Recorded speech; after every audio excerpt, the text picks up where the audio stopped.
ഉൽപ്പത്തി പുസ്തകം അധ്യായം 40. അനന്തരം മിസ്രയീമിൻ രാജാവിൻ്റെ പാനപാത്രവാഹകനും അപ്പക്കാരനും മിസ്രയീമിൻ രാജാവായ തങ്ങളുടെ യജമാനോട് കുറ്റം ചെയ്തു.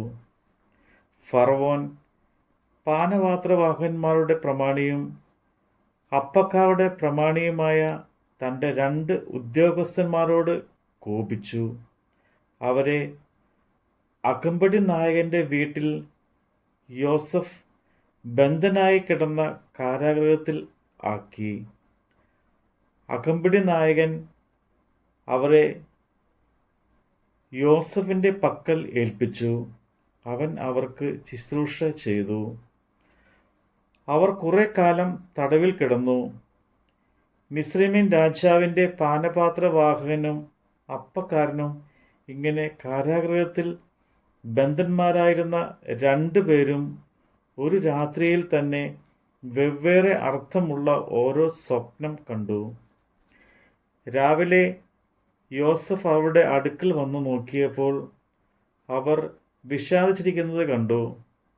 അവൻ യജമാന്റെ വീട്ടിൽ തന്നോടുകൂടെ തടവിൽ കിടക്കുന്നവരായ ഫറവോന്റെ ഉദ്യോഗസ്ഥന്മാരോട്, നിങ്ങൾ ഇന്ന് വിഷാദഭാവത്തോടെ ഇരിക്കുന്നത് എന്ത് എന്ന് ചോദിച്ചു.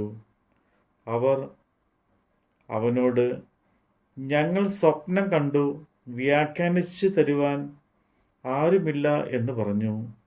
യോസഫ് അവരോട്, സ്വപ്ന വ്യാഖ്യാനം ദൈവത്തിനുള്ളതല്ലയോ? അത് എന്നോട് പറയുവിൻ എന്ന് പറഞ്ഞു. അപ്പോൾ പാനപാത്രവാഹകന്മാരുടെ പ്രമാണി യോസഫിന് തൻ്റെ സ്വപ്നം അറിയിച്ച് പറഞ്ഞത്, എൻ്റെ സ്വപ്നത്തിൽ ഇതാ, എൻ്റെ മുമ്പിൽ ഒരു മുന്തിരിവള്ളി, മുന്തിരിവള്ളിയിൽ 3 കൊമ്പ്, അത് തളർത്ത് പൂത്തു, കുലകളിൽ മുന്തിരിങ്ങ പഴുത്തു. ഫറവോന്റെ പാനപാത്രം എൻ്റെ കയ്യിലുണ്ടായിരുന്നു. ഞാൻ മുന്തിരിപ്പഴം പറിച്ച് ഫറവോന്റെ പാനപാത്രത്തിൽ പിഴിഞ്ഞു. പാനപാത്രം ഫറവോന്റെ കയ്യിൽ കൊടുത്തു. ജോസഫ് അവനോട് പറഞ്ഞത്, അതിൻ്റെ അർത്ഥം ഇതാകുന്നു, 3 കൊമ്പ് 3 ദിവസം, 3 ദിവസത്തിനകം ഫറവോൻ നിന്നെ കടാക്ഷിച്ച് വീണ്ടും നിന്റെ സ്ഥാനത്ത് ആക്കും. നീ പാനപാത്രവാഹകനായി മുമ്പിലത്തെ പതിവ് പോലെ ഫറവോന്റെ കയ്യിൽ പാനപാത്രം കൊടുക്കും. എന്നാൽ നീ ശുഭമായിരിക്കുമ്പോൾ എന്നെ ഓർത്ത് എന്നോട് ദയ ചെയ്ത് ഫറവോനെ എൻ്റെ വസ്തുത ബോധിപ്പിച്ച് എന്നെ ഈ വീട്ടിൽ നിന്നും വിടുവിക്കണമേ. എന്നെ എബ്രായരുടെ ദേശത്തു നിന്നും കൂട്ടിക്കൊണ്ട് വന്നതാകുന്നു. ഈ കുണ്ടറയിൽ എന്നെ ഇടേണ്ടതിന് ഞാൻ ഇവിടെയും യാതൊന്നും ചെയ്തിട്ടില്ല.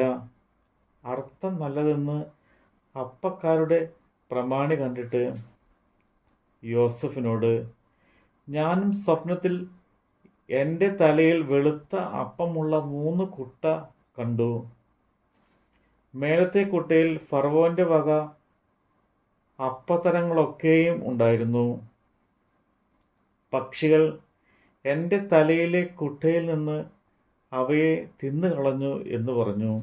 അതിന് യോസഫ്, അതിൻ്റെ അർത്ഥം ഇതാകുന്നു, 3 കുട്ട 3 ദിവസം, 3 ദിവസത്തിനകം ഫറവോൻ നിന്റെ തല വെട്ടി നിന്നെ ഒരു മരത്തിന്മേൽ തൂക്കും.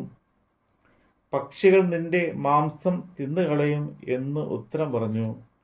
3-ാം നാളിൽ ഫറവോന്റെ തിരുനാളിൽ അവൻ തൻ്റെ സകല ദാസന്മാർക്കും ഒരു വിരുന്ന് കഴിച്ചു. തൻ്റെ ദാസന്മാരുടെ മധ്യേ പാനപാത്രവാഹകന്മാരുടെ പ്രമാണിയെയും അപ്പക്കാരുടെ പ്രമാണിയെയും ഓർത്തു. പാനപാത്രവാഹകരുടെ പ്രമാണിയെ ഫറവോന്റെ കയ്യിൽ പാനപാത്രം കൊടുക്കേണ്ടതിന് വീണ്ടും അവൻ്റെ സ്ഥാനത്ത് ആക്കി. അപ്പക്കാരുടെ പ്രമാണിയെയോ അവൻ തൂക്കിച്ചു. ജോസഫ് അർത്ഥം പറഞ്ഞതുപോലെ തന്നെ എങ്കിലും പാനപാത്രവാഹകയുടെ പ്രമാണി യോസഫിനെ ഓർക്കാതെ അവനെ മറന്നു കളഞ്ഞു. നമ്മുടെ കർത്താവിൻ്റെ വചനമാണ് നമ്മൾ കേട്ടത്.